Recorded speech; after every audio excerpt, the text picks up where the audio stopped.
వేలాది మందిగా మచిలీపట్నం, అలానే గుడివాడ, గన్నవరం, పెనమలూరు, పామర్రు, అవనిగడ్డ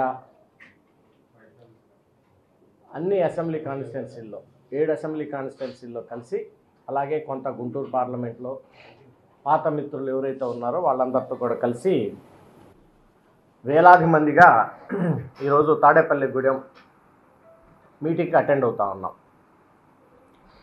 దీనికి ప్రధాన కారణం మీ అందరికీ తెలుసు.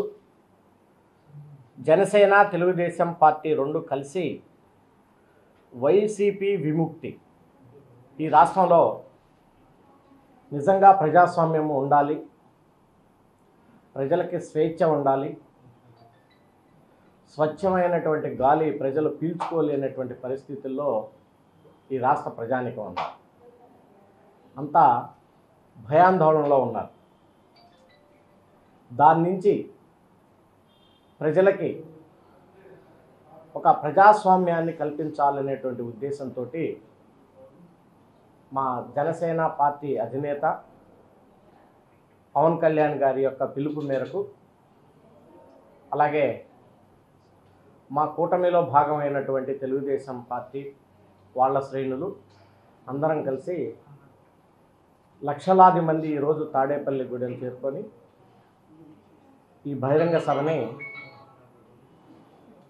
మేము జయప్రదం చేయదలుచుకున్నాం. దీని ద్వారా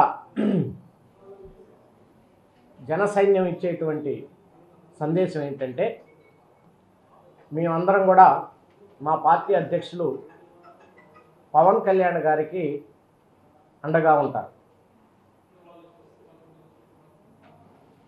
వైసీపీని విముక్తి చేయటంలో, వచ్చే ఎన్నికల్లో వైసీపీని ఇంటికి పంపించడంలో పవన్ కళ్యాణ్ గారు ఏ రకమైన నిర్ణయం తీసుకున్నా వాటన్నిటికీ ఒక జన సైన్యంగా మేమందరం కూడా కట్టుబడి ఉంటాం. మనందరం చూస్తూనే ఉన్నాం, ఈ రాష్ట్రంలో అభివృద్ధి అనేది మనం ఇంతవరకు చూడలేదు. గత ప్రభుత్వంలో పోలవరం ప్రాజెక్టు దాదాపు 70% కంప్లీట్ అయితే, వైసీపీ ప్రభుత్వం ఏర్పడి దాదాపు 5 సంవత్సరాలు పూర్తి కావస్తున్నా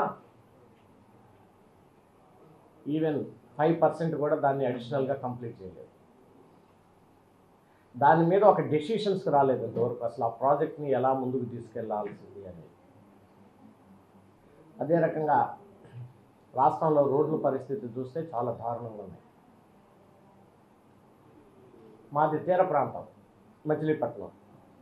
కేంద్ర ప్రభుత్వం నుంచి జలజీవన్ మిషన్ నుంచి దాదాపు 200 కోట్ల రూపాయల పైన నేను కేంద్ర ప్రభుత్వం డబ్బులు తీసుకొచ్చిన దాన్ని మ్యాచింగ్ గ్రాంట్ ఇచ్చి ఇంతవరకు దాన్ని పన్నులు ప్రారంభించటం లేదు. సో ఇవన్నీ చూస్తే వైసీపీని ఇంటికి పంపించడానికి ప్రజలు సిద్ధంగా ఉన్నారు. డెఫినెట్గా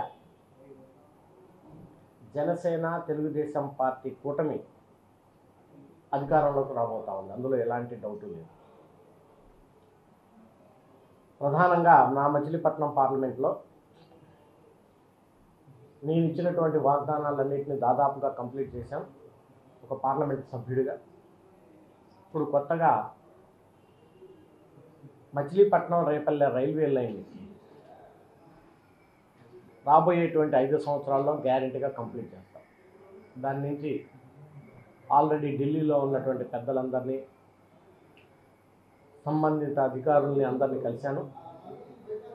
ఇప్పుడు మచిలీపట్నం పోర్టు ఏదైతే డెవలప్ అవుతుందో ఆ డిపిఆర్ని మరలా ఈ పోర్టు ప్రాజెక్టును కూడా ఆ డిపిఆర్లో చేర్చి, ఈ రైల్వే ప్రాజెక్టును కూడా ఆ పోర్టు డిపిఆర్లో చేర్చి, సో మచిలీపట్నం నుంచి రేపల్లె లైను దివిసీమ ప్రజానికానికి, అవనిగడ్డ ప్రజానికానికి ఇది ఎప్పటి నుంచో తీరనటువంటి కోరిక. అలాగనే ఇటుపక్క రేపల్లె ఆ కనెక్టివిటీ ఉంటే బ్రహ్మాండంగా ఉంటుంది. సో రాబోయే 5 సంవత్సరాల్లో ఇది ఒక పెద్ద ప్రాజెక్టుగా అదే రకంగా మనకి గుడివాడ నుంచి కంకిపాడుకి, ఇప్పుడు మన విజయవాడ నుంచి గుడివాడ వెళ్ళాలంటే చాలా లాంగ్ డిస్టెన్స్ అవుతుంది. దాన్ని కొత్తగా ఒక 20 కిలోమీటర్ల గ్రీన్ఫీల్డ్ ప్రాజెక్ట్ని ఎన్నుకున్నాం. డిస్టెన్స్ దాదాపు ఒక 20 కిలోమీటర్లు తగ్గిద్ది. దాన్ని కూడా కంప్లీట్ చేస్తాం. అలాగే పామర్రు నుంచి చల్లపల్లికి ఏదైతే స్టేట్ హైవే ఉందో దాన్ని కూడా నేషనల్ హైవేకి మారుస్తాం. అలాగే కూచిపూడి నుంచి డోకిపర్రు ఏదైతే ఉందో దాన్ని కూడా నా వంతు నేను ప్రయత్నం చేస్తూ ఉన్నాం. ఇవన్నీ 3-4 నేషనల్ హైవేకి సంబంధించినటువంటి ప్రాజెక్టులు ఉన్నాయి. దానికి తోడు ముఖ్యంగా మచిలీపట్నం రేపల్లె రైల్వే లైన్ కూడా కంప్లీట్ చేస్తాం. సో నేను మా జన సైన్యాన్ని, ఎవరైతే వైసీపీ పార్టీని వ్యతిరేకిస్తూ వాళ్ళ చేసేటువంటి అరాచకాలను తట్టుకోలేకుండా ప్రజానికి ఉన్నారో వాళ్ళందరినీ కూడా మేము రిక్వెస్ట్ చేస్తూ ఉన్నాం. మీరందరూ జనసేన తెలుగుదేశం పార్టీ కూటమికి చేతులు కలపండి. వైసీపీని విముక్తి చేద్దాం. ఒక స్వేచ్ఛా వాతావరణంలో మంచి ప్రభుత్వాన్ని ఏర్పాటు చేసి ప్రజలకి సేవ చేద్దామని చెప్పేసి నా విజ్ఞప్తి. చెప్పండి.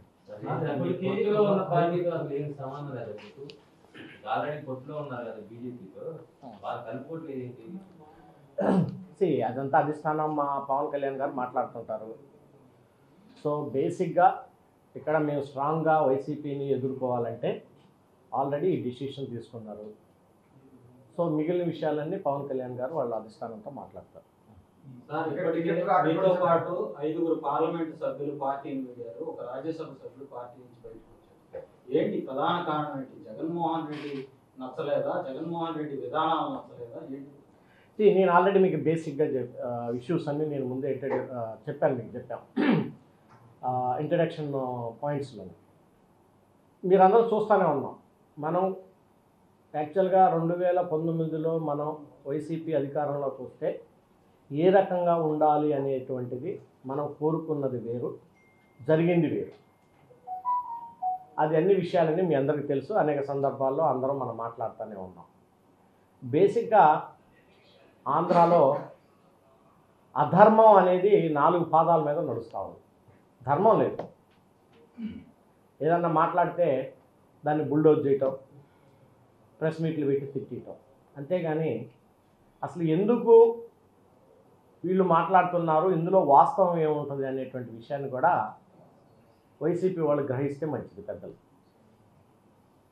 ధర్మం అనేది అసలు ఇక్కడ లేదు, అంతా అధర్మమే.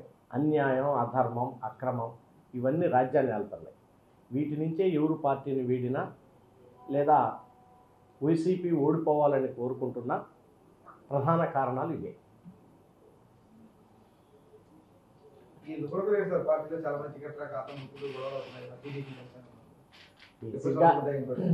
ఎన్నికలకు వచ్చేలోపు ఒక అసెంబ్లీకి ఒకే అభ్యర్థికి ఇవ్వగలుగుతాం, ఒక పార్లమెంట్ నియోజకవర్గానికి ఒకే అభ్యర్థికి ఇవ్వగలుగుతారు ఎవరైనా సరే.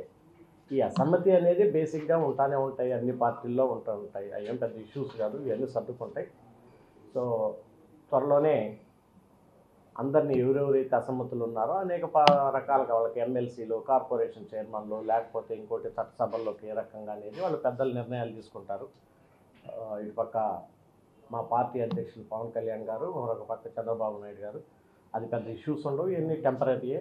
డెఫినెట్గా జనసేన అలాగే తెలుగుదేశం పార్టీ 2 కలిసి ప్రభుత్వాన్ని ఏర్పాటు చేయబోతా ఉంది. అందులో ఎలాంటి డౌట్ లేదు.